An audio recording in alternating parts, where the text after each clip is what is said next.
m'appelle Gwendoline Lepéchou, je suis actuellement doctorante à l'ULB en sciences des religions et mes travaux de recherche portent sur la psychanalyse croisée à l'étude des symboles. Qu'est-ce que je peux dire sur moi? Donc, j'ai longuement travaillé sur le tarot de Marseille dans le cadre de mon mémoire de recherche en littérature.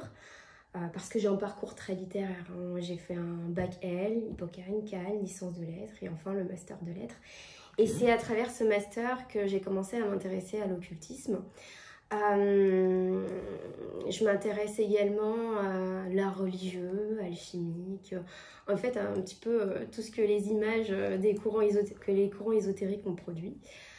Parce que ça me fascine. Déjà, il y en a très personnel, de par leur esthétique.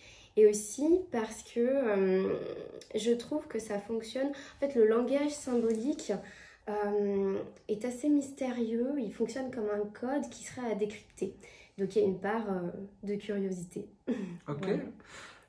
Ici, devant toi, tu as le fameux tarot de Marseille. Oui, exactement.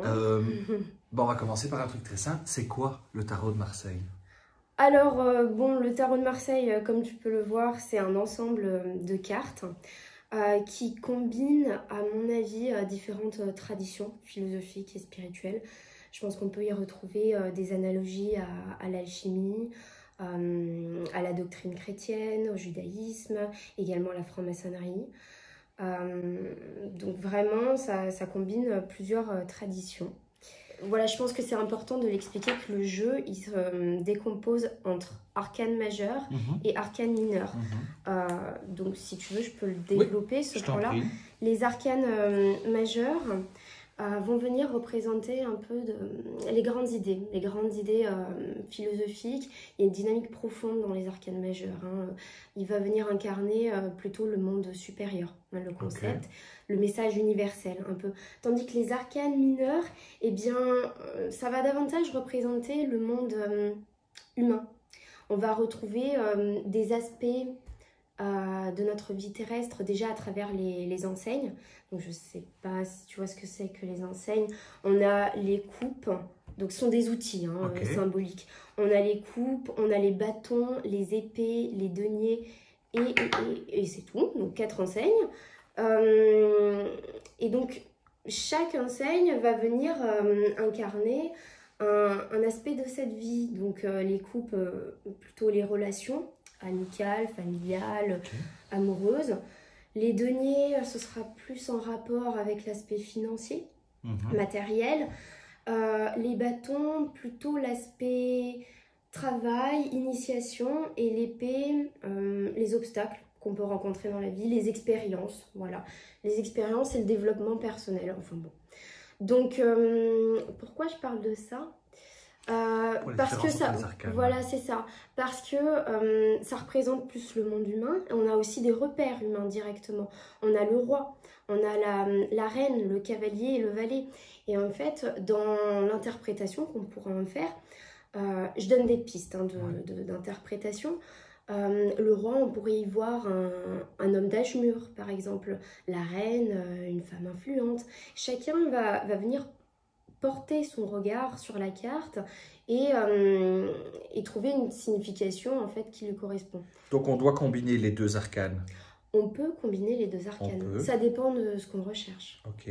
Quand tu dis c'est mon interprétation, ça veut dire qu'il y a plein d'interprétations différentes ou il y a quand même un canevas relativement général. Tu parles du roi représentant l'homme mûr.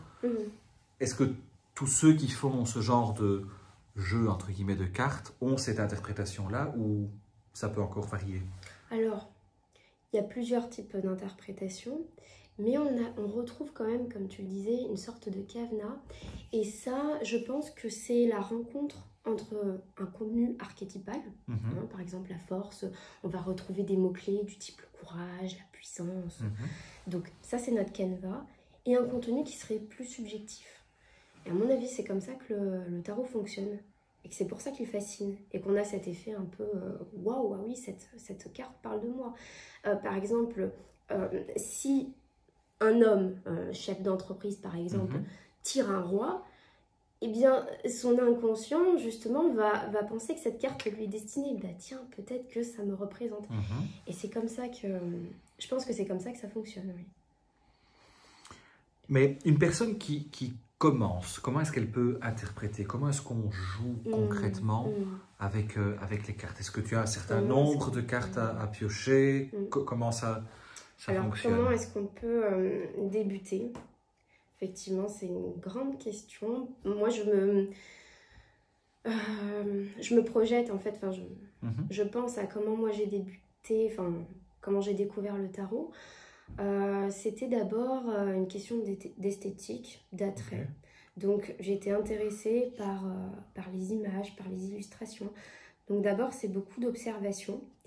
Et je pense que quand on découvre ce jeu, tout type d'oracle, c'est la démarche à suivre. D'abord, se laisser porter par son intuition.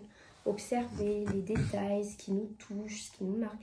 Et ça va être plus en rapport avec notre état émotionnel du moment, ce qui vibre en nous, en fait, ce que ça renvoie de nos croyances aussi, de ce qu'on est en train de vivre à l'instant T. Donc, je pense qu'il y a une première partie où ça doit se passer comme ça, et en tout cas, si on a envie d'en faire une interprétation plus divinatoire, enfin, je pense que c'est peut-être le sens de ta question. En tout cas, pour ceux que ça intéresse, c'est ce qui va primer, le côté intuition. Après, si on a envie non pas d'interpréter, mais de comprendre les cartes et les symboles, bah là, on va passer en aspect plutôt recherche, et c'est dans un second temps, en fait, qu'on va pouvoir commencer à s'intéresser aux symboles primitifs. Là, par exemple, je prends l'exemple de la carte de l'étoile que j'ai en face de moi. Si tu peux juste la montrer. Ah oui, bien sûr. Ouais. Donc, dans un premier temps, si je vais sur l'intuition, je l'attire, mon regard, il peut être attiré par les vases. Alors, ça va venir dire quelque chose de moi. Tiens, pourquoi les vases? Pourquoi l'eau? Pourquoi est-ce que mon regard est plus attiré par ça? En revanche, si je passe au domaine de la connaissance, donc plutôt recherche, je vais observer davantage la carte et je vais commencer à m'intéresser à ce que veulent dire les symboles. Là, par exemple, j'observe qu'il y a un oiseau sur un arbre. En fait, cet arbre, si je fais quelques recherches, je comprends que c'est un acacia. Et l'acacia est riche de symboles. C'est un arbre qu'on retrouve dans la Bible. C'est un bois imputrescible, donc qui ne peut pas pourrir. Et puis, il me semble également que la couronne du Christ est faite en bois d'acacia. Donc déjà, on a énormément de références par rapport à ça. Donc voilà, de fil en aiguille, en fait, on fait plein de connexions et je pense qu'on peut s'intéresser à chaque détail.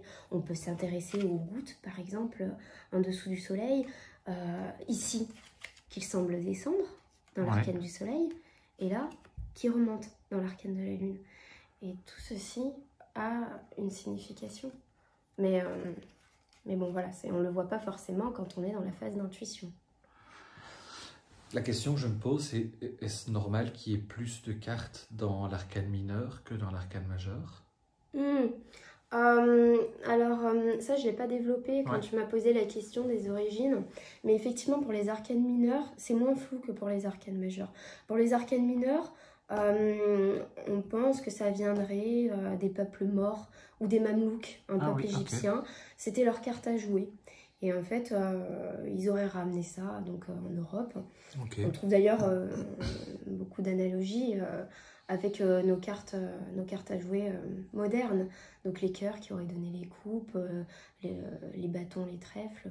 Donc ça viendrait vraiment de cartes à jouer qui préexistaient.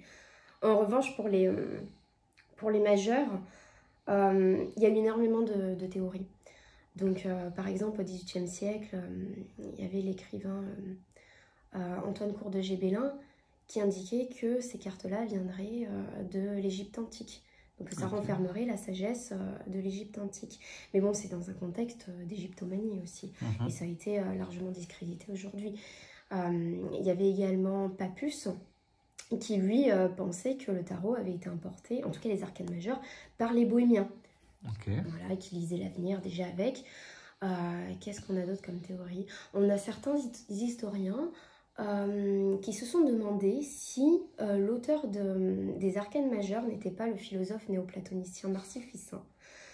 Je ne sais pas si tu as déjà entendu parler de cette Le théorie. nom, oui, mais peut-être pas tous ceux qui vont regarder les vidéos. Oui, oui. Donc, parce que en fait, les cartes réunissent à la fois la pensée chrétienne, mais aussi beaucoup de philosophie antique. Donc, il y aurait une combinaison entre les deux qui correspondrait à la pensée de Marcel-Fils. Et j'ai également entendu une théorie comme quoi ce serait Marie-Madeleine qui aurait apporté les cartes en Provence, ou qui les aurait créées lors de son exil dans la grotte de la Sainte-Baume. Oui. Bon, voilà, c'est... Marie-Madeleine, la fameuse théorie de Marie-Madeleine qui vient en France avec les sages de Sion. En Provence, Ouais. voilà, exactement. Tout à fait. Donc voilà, ça reste toujours très mystérieux. C'est quasiment impossible de dater, d'ailleurs, leur apparition. Ce qui est intéressant, c'est le mot mystérieux, parce qu'il y a vraiment des cartes, elle est très explicite, mais à la fois mystérieuse, comme la lune, le pendu. Oui. Comment est-ce que on peut réellement interpréter ces cartes-là de manière juste? Est-ce qu'on peut les interpréter de manière juste? Parce qu'un pendu, c'est assez explicite, mais ça peut représenter plein de choses. Ah oui, alors, attends, je vais retrouver ma carte du pendu. En fait, je pense que toutes les cartes ont leur côté mystérieux ou ambigu. Je pense qu'on peut aussi utiliser ce terme. Parce qu'il y a à la fois un versant positif, mais également un versant négatif. Et ça, ce versant-là, c'est par rapport à celui qui regarde. Ça vient de celui qui regarde. Parce que, de fait, les cartes sont neutres. C'est plutôt nous, avec notre subjectivité, ce qu'on va apporter à la carte. Concernant l'arcane du pendu, donc... tu peux montrer la carte? Oh oui, bien sûr. Je regarde. Ok. Oui, donc concernant l'arcane du pendu, toi, par exemple, tu peux la trouver mystérieuse. Moi, parce qu'il est pendu dans l'autre sens, voilà, et uniquement par un pied. Exactement, il y a cette espèce de paradoxe visuel déjà avec le fait qu'il soit serein, alors qu'on attend peut-être d'un pendu qu'il soit en souffrance. Ensuite, effectivement, il a une jambe attachée et puis l'autre libre. Alors on peut s'interroger sur ce que ça signifie. Est-ce que il y a la contrainte extérieure mais une liberté intérieure, ou alors inversement? Donc le temps de pause, est-ce que il est nécessaire? Est-ce qu'il est vu comme une contrainte ou non? Voilà, donc on peut l'interpréter comme ceci. Il y a également, donc si on retourne l'arcane, on le voit davantage. Ouais. Alors, attends. Oui, ouais. C'est ça. Donc il y a le chiffre 4 qui est tracé. Et le 4, ça représente la stabilité. Mais ici, on est étonné, parce qu'il y a une forme d'instabilité aussi dans la posture du pendu. Donc je pense que ce qui intrigue avec cette carte, c'est davantage sa posture. Mais ça dépend encore une fois de la manière dont on va l'interpréter. La lune, c'est la même chose. Pourquoi est-ce qu'elle est vue comme mystérieuse? Peut-être parce qu'elle vient incarner les méandres de l'inconscient avec ses eaux troubles. Voilà, donc il y a le côté haut, sombre, un scorpion qui remonte des profondeurs. Et je pense que c'est parce que ça renvoie justement à cet inconscient obscur qu'on a du mal à révéler que ça nous paraît mystérieux. Mais j'ai envie de dire, y compris dans une carte comme le soleil, par exemple. Le soleil, on va se dire, bon, c'est limpide, la chaleur, le bonheur, la joie. Alors qu'au final, si on s'attarde un peu plus sur la carte, on peut trouver aussi des éléments qui vont venir nous perturber en fonction de notre état d'esprit au moment où on le regarde. Par exemple, les deux personnages, est-ce que ce sont des frères, des jumeaux, ou est-ce que ce sont des adversaires? Ou alors, est-ce que... quelle autre question on pourrait se poser? Est-ce que c'est une véritable mise en scène du bonheur? Est-ce que c'est une véritable joie ou une mise en scène? Voilà. Il y a souvent les mêmes couleurs qui reviennent aussi dans les cartes. Le bleu, le rouge, le jaune. Est-ce qu'il y a une raison pour l'utilisation de ces couleurs ou... Oui, il y a une symbolique des couleurs. Donc tout ce qui est chair, ça vient incarner le monde humain. Tout ce qui est bleu, il me semble que c'est davantage ce qui est féminin, le principe féminin, le principe de la fluidité et de la réception. Ce qui est rouge, c'est le principe masculin, donc davantage l'action. On est plus dans l'activité, le feu. ce qui est jaune ou or, il me semble que ça incarne ce qui est spirituel. Et après, on a la couleur verte. Alors là, je ne me souviens plus. La nature, on va dire la nature. Peut-être. Non, il me semble que ça a une autre signification, mais je ne l'ai plus celle-là. Mais en tout cas, oui, on reste sur, sur ces différentes couleurs. Et on le retrouve y compris dans d'autres versions du tarot. On retrouve toujours la couleur rouge, bleu, or et chair. Et qu'est-ce qui varie d'une version à une autre? Parce que là, tu as deux versions. Quelle est la différence entre l'une et l'autre? Ça a été retravaillé par des maîtres quartiers. Mais après, l'essence profonde des cartes ne change pas. Quand on fait l'exercice du tarot, on sort, on tire une carte, on en tire plusieurs. Comment est-ce qu'on interprète? Comment est-ce qu'on lit ces cartes-là? Est-ce qu'il y a un sens de lecture? Est-ce qu'on les fait une par une? Comment est-ce que ça fonctionne? Le placement des cartes. Oui, et les cartes vont-elles s'influencer les unes avec les autres? Alors, tout dépend des intentions qu'on va y mettre en amont. C'est-à-dire que je peux faire un tirage à 3 cartes et me dire à l'avance, tiens, la première carte va représenter le passé, la seconde, celle du milieu, le présent, et la dernière, le futur. Et dans ce cas-là, ma lecture, je vais la faire en fonction. Même chose, si j'ai un dilemme, je peux me dire, tiens, je vais en tirer 2, et comme ça va me montrer 2 possibilités en fonction de mon choix. Donc vraiment, leur positionnement, c'est aussi, ça peut paraître aléatoire, mais en fait, c'est plutôt lié à l'intention qu'on va y mettre. Voilà. En ce qui concerne... L'intention de toi qui tire la carte ou l'intention de la personne pour qui tu tires la carte? Je pense que... Alors là, ça va dépendre. Vraiment, il faudrait demander l'avis de cartomancien, véritablement. Parce que moi, je ne suis pas cartomancienne. Après, ça m'est déjà arrivé de tester l'objet. Et je pense que moi, quand je tire les cartes, ça va être mes intentions. Après, on peut demander également à la personne qui se fait tirer les cartes, qu'est-ce qu'elle a envie de savoir. Est-ce qu'elle a une question avec un dilemme, justement? Et donc là, on va adapter. Justement, oui, vas-y. Oui. Pardon. Ah non, pour la question des associations. La question des associations, c'est...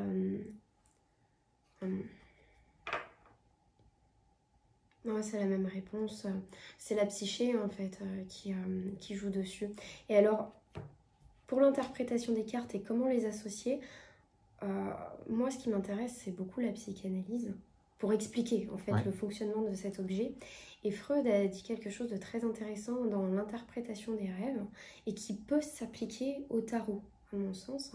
Il a parlé de 2 concepts, le concept de condensation et le concept de déplacement. Et alors, le concept de condensation, c'est que on va faire une association de différents types d'idées, de souvenirs ou d'images pour ne donner qu'une représentation symbolique.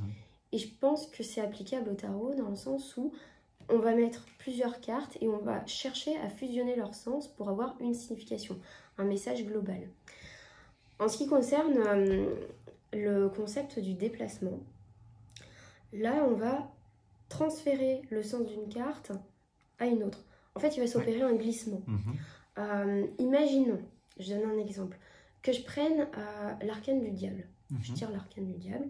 Et ma deuxième carte, ça tombe sur la maison Dieu. Voilà.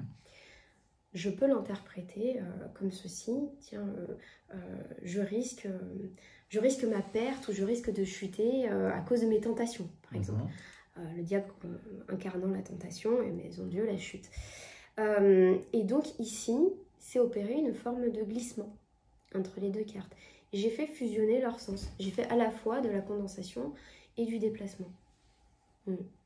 Alors que quand on prend les cartes isolément, par exemple, je vais prendre le diable, je vais peut-être l'analyser. Tiens, il y a de l'agressivité, il y a peut-être de l'agressivité autour de moi. Et puis la maison Dieu... tiens, il faudrait peut-être que je songe à protéger ma maison des intempéries. C'est la maison Dieu, il y a la foudre qui vient casser la tour. Ah, voilà, elle est ici. Donc, je peux penser à un problème un peu plus concret. Mais ça, ce sont les arcanes qui sont prises indépendamment les unes des autres.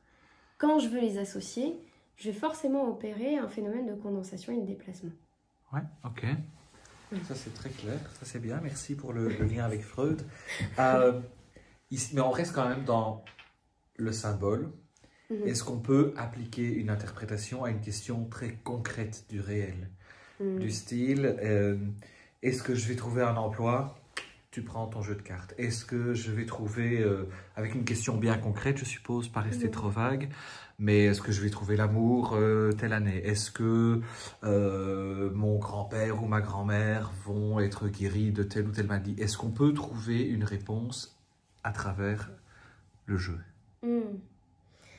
Ou c'est pas si évident que ça? En fait, ma réponse, c'est que ce n'est pas si évident que ça, parce que je ne le considère pas moi-même comme un outil de prédiction, à proprement parler.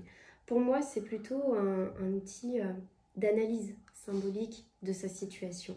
Ça va nous donner des clés, ça va nous renvoyer à quelque chose, parce que quand on utilise ces cartes, il y a un phénomène à la fois d'identification, comme j'en parlais tout à l'heure avec le roi, ou par exemple l'empereur qui va venir incarner un homme qui a du pouvoir ou un homme d'âge mûr. Donc il y a une nécessaire identification qu'on fait, mais il y a aussi une projection. Ouais. Et donc je considère le tarot plus comme un miroir de notre situation qui va nous permettre des remises en question, qui va nous permettre aussi d'y voir plus clair, parce qu'au final notre situation va se retrouver illustrée dans le jeu, plutôt que comme un outil de prédiction à proprement parler.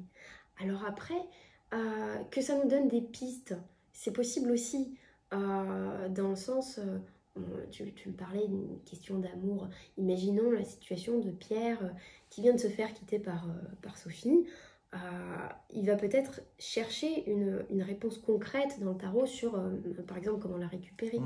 Mais en fait, ça vient interroger aussi quelque chose de plus large, des questionnements plus philosophiques ou ontologiques, du type qu'est-ce que l'amour, et la question de sa durabilité. Donc la question concrète a toujours pour socle quelque chose de plus vaste, une réflexion plus large. Et donc je pense que c'est un outil qui va venir nous aider à penser. Ok. Est-ce que cet outil-là, indépendamment de l'individu, peut nous permettre de penser le monde où on est trop loin? Oui, penser le monde comme des prédictions sociétales. Là, exactement. Alors, je ne pense pas que le tarot soit fait pour ça. Et en tout cas, je ne connais aucune prédiction à l'échelle sociétale ou mondiale qui ait été faite avec cet outil. Parce que c'est davantage vu comme un art privé. Les grandes prédictions qu'on a eues, avec par exemple Nostradamus, Paracels, ou même plus récemment Baba Vanga, eux ils avaient soit des visions, soit ils utilisaient des systèmes astrologiques. Mais pas un art comme le tarot. On arrive à la fin déjà de l'interview. Si tu devais conclure cette interview pour ceux qui vont regarder cette vidéo, qu'est-ce que tu souhaiterais ajouter, ou est-ce que tu souhaiterais recommander quelque chose à celles et ceux qui souhaiteraient s'intéresser davantage au tarot? Alors, déjà j'aimerais conclure sur le fait que tout est un langage. Comment voir le tarot? On se posait la question tout à l'heure. Le tarot, c'est à la fois un jeu de cartes, certains le prennent comme un outil divinatoire. Pour moi, c'est aussi un livre qui retracerait l'évolution spirituelle d'un homme. Faut pas oublier aussi qu'on parle du jeu de tarot, donc c'est un jeu. Donc ici, une catégorie des jeux de hasard. Donc il y a diverses manières de le voir, mais en tout cas, ce qui est certain, c'est que c'est un langage symbolique. Et donc, je reviendrai sur les mots de Platon dans le Cratyle. Qui sera les mots, sera les choses. Effectivement, tout est langage, et les illustrations ici sont, ce que je disais au début, un code à décrypter. Et je pense qu'il faut savoir s'ouvrir en fait sur ce langage, avoir à la fois de l'intuition, savoir écouter les messages pour pouvoir en tirer quelque chose, en tirer un enseignement, et que ce soit plutôt nourrissant pour l'âme. plutôt qu'un simple outil. Si on le prend comme un simple outil divinatoire, moi j'ai peur qu'on tombe dans le fatalisme en fait. Un destin qui serait implacable, une sorte de fatalité qu'on ne pourrait pas résoudre. Tandis que si on le prend comme un outil davantage de réflexion philosophique, eh bien là ça va nous apporter quelque chose pour penser le monde justement.